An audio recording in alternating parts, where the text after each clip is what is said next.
श्री डोंगरे जी महाराज तत्वार्थ रामायण में लिखते हैं कि प्रभु ने एक दिन सिपाहियों को आज्ञा दी, तुम गुप्त रीति से अयोध्या में फिरो और मेरे लिए क्या बोलते हैं उसे सुनो।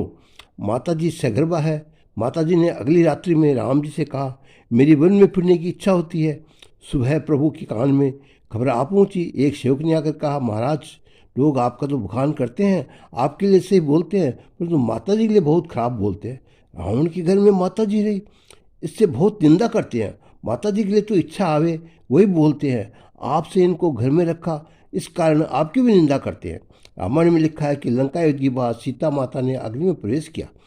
सभी देवता ऋषि वहाँ आए। सब ने कहा, सीता जी महान पतिव्रता। अग्निदेव ने कहा, सीता जी के स्मरण मात्र से अपना हृदय पवित्र हो जाता है।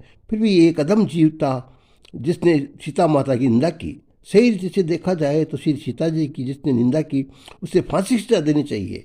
किसी राजा की रानी के लिए खराब शब्द बोले तो खबर पड़े कि क्या आफत आती है, परंतु श्री राम बहुत ठहरा है। इससे उन्होंने निंदा करने वाले को सजा नहीं दी, स्वयं ही सहन करना निश्चित किया। राम जी जानते हैं कि ये खोटा कलंक है, सीता जी निर्दोष है, फिर भी उन्होंने निश्चय किया कि कलंक दूर करने के लिए श्री सीता जी का त्याग करना पड़ेगा। रामचंद्र जी ने विचार किया कि मेरी प्रजा मेरे चरित्र के ऊपर शंका है, इसलिए उसे दूर करना ही चाहिए। राजा का ही कर्तव्य है प्रजा को सुख देने वाले चारित्र आदर्श मुझे बताना है। मुझे जगत को शब्द से उपदेश करना नहीं, मुझे शुद्ध चरित्र से ज्ञान देना है। राम जी बहुत व्याख्यान देते नहीं, बहुत थोड़ा बोलते हैं। राम जी शब्दों से ज्ञान देते नहीं, क्रिया से ज्ञान देते हैं। राम जी की प्रत्येक क्रिया उपदेशमय है। प्रभु ने लक्ष्मण जी को बुलाकर कहा, लक्ष्मण लोग चाहे जैसा बोलते हैं, तुम अपनी भाभी को रथ में बैठाकर घोर जंगल में छोड़ आओ। लक्ष्मण जी को खूब गुस्सा आया। लक्ष्मण जी ने सीता माता को मातृभाव है। लक्ष्मण जी ने पूछा, मेरी माँ के लिए कौन सा ऐसा वचन निकलता है। लक्ष्मण जी सीताराम जी की निंदा करने वाले को सजा देने वाले के लिए तैयार हो गए। राम जी ने कहा, लक्ष्मण क्रोध नहीं करो, शांत रहो, मैंने बहुत विचारपूर्वक निर्णय लिया है। कि लक्ष्मण जी ने कहा, मेरे भाई ये काम मैं नहीं करूँगा। श्री सीता जी मेरी माँ है, तुम ये काम किसी और को सौंप दो। राम जी ने कहा, लक्ष्मण तुमको ये काम करना पड़ेगा, तुम्हारे सिवा दूसरा कोई ये काम नहीं कर सकता, इसलिए बहुत बोलने की जरूरत नहीं, मेरी आज्ञा का पालन तुमको करना ही है। लक्ष्मण जी बहुत दुख हुआ। ज्ञानी होना सरल है, योग्य होना सरल है, परंतु सेवक होना बहुत कठिन है। सबसे सेवक धर्म कठोरा। जो मन को मारता है, स्वयं के सुख को मारता है, वही सेवा कर सकता है। सेवक को निरपेक्ष होना पड़ता है। सेवक को सभ्य के सुख की ही विचार करना पड़ता है। सेवक सुख भोगने की इच्छा करे तो बराबर सेवा कर नहीं कर सकता। सेवा वह कर सकता है जो आत्म सुख को त्याग देता है। सेवक को मन मारना पड़ता है। सेवक के लिए कोई मन नहीं होता, सेवक की कोई निजी इच्छा नहीं होती। सेवक के लिए तो स्वामी इच्छा ही उनकी इच्छा है। लक्ष्मण जी को यह काम करना ही था, परंतु प्रभु की आज्ञा हुई कि एक अक्षर भी तू मत बोल। इससे आगे लक्ष्मण जी की मालिक की आज्ञा का पालन करना। परमात्मा ने श्री सीता जी से कुछ भी नहीं कहा। सीता जी ऐसा समझते रही कि मेरे वन में घूमने की इच्छा हुई है, इसने मुझे वन में ले जाने की आज्ञा प्रभु ने लक्ष्मण जी को दी है। लक्ष्मण जी सीता जी को रथ में बैठाकर घोर जंगल में ले जाते हैं। वन में लक्ष्मण जी का हृदय बस में रहता नहीं है। लक्ष्मण जब खूब रुदन करते हैं, माता जी रुदन का कारण पूछती है, तब लक्ष्मण जी का, माँ तुम्हें कहने में बहुत दुख होता है, परंतु अयोध्या के लोग जो इच्छा है वैसा बोलते हैं, इसलिए प्रभु ने तुम्हारा त्याग किया है। माँ क्षमा करो, वह काम मुझे करना नहीं था, परंतु मैं तो सेवक हूँ। लक्ष्मण जी के महान बुद्धिमान है। सीता जी से कहते हैं, हे माँ तुम्हारे पिताजी के मित्र वाल्मीकि ऋषि आश्रम पास में ही है। लक्ष्मण जी सीता जी को वहाँ छोड़कर अयोध्या वापस आ गए। अकेले छोड़ी हुई सीता जी बहुत रुदन करने लगी। वाल्मीकि ऋषि उन्हें खबर देते हैं। वाल्मीकि जी दौड़े हुए आते हैं, श्री सीता जी को धैर्य देते हैं, उनको समझाते हैं, बेटा तुम्हारे पिता उन जनक मेरे मित्र है, तू मेरी पुत्री है, सब ठीक हो जाएगा। सीता माता को समझाकर वाल्मीकि जी आश्रम में ले जाते हैं।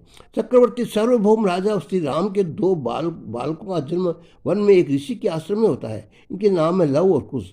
श्रीमद्भागवत गीता की रचना गंगा के किनारे हुई। रामायण की रचना तमसा के किनारे हुई। वाल्मीकि ऋषि आश्रम तमसा के किनारे पर है। वाल्मीकि ऋषि ने रामायण की रचना करने के बाद लव और कुश को रामायण पढ़ाई। रामायण के प्रधान वक्ता है लव और कुश।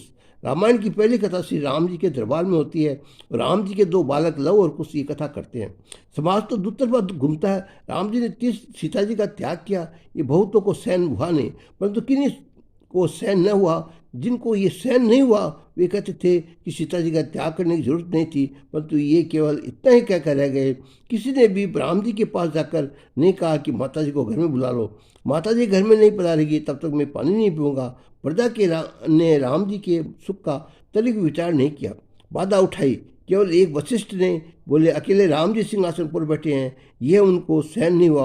उन्होंने राम जी से कहा, ये बहुत बुरा है, सिंहासन पर तुम एकाकी बैठते हो, उससे देखकर मुझे बहुत दुख होता है। सीता जी का त्याग किया, वे तुम्हारे योग्य नहीं है, सीता जी को घर में पधारो, श्री सीताराम जी सिंहासन विराजे, ऐसे दर्शन में करना चाहता हूँ।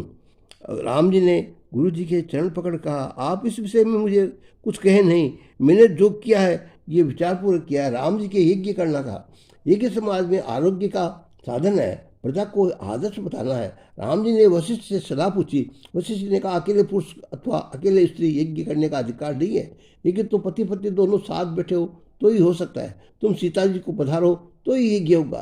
राम जी ने यज्ञ कहा, सीता जी को नहीं पधारूं तो वशिष्ठ जी ने कहा, तुम राजा हो, किसी राजकन्या के साथ दूसरा विवाह कर लो, पत्नी के बिना यज्ञ तो हो ही नहीं सकता। अकेले राम को यज्ञ करने का अधिकार नहीं है, और राजा को यज्ञ तो अवश्य करना ही चाहिए, तुम दूसरा विवाह करो। राम जी ने कहा, गुरु जी आप ये क्या कह रहे हो, जगत की प्रत्येक स्त्री मेरी माँ है, अतः मुझे दूसरा विवाह करना ही नहीं है। वशिष्ठ जी ने कहा, तुम दूसरा विवाह करते नहीं हो और सीता जी को पधारते नहीं हो तो तुमको यज्ञ करने का अधिकार नहीं है। श्री रामचंद्र जी ने युक्ति की, उन्होंने सीता जी की सुंदर स्वर्ण मूर्ति बनाई और बराबर सीता जी की तरह सोने की मूर्ति बनवा ली गई। श्री राम तब जब यज्ञ में यज्ञवान आसन पर बैठे तो वे सीता जी की मूर्ति के साथ लेकर बैठे। इस तरह श्री डोंगरे जी महाराज ने सीता जी का बताया है कि सीता जी को किस तरह राम ने एक दफा वनवास दिया। आगे कथा में सुनाऊं। जय सिया राम।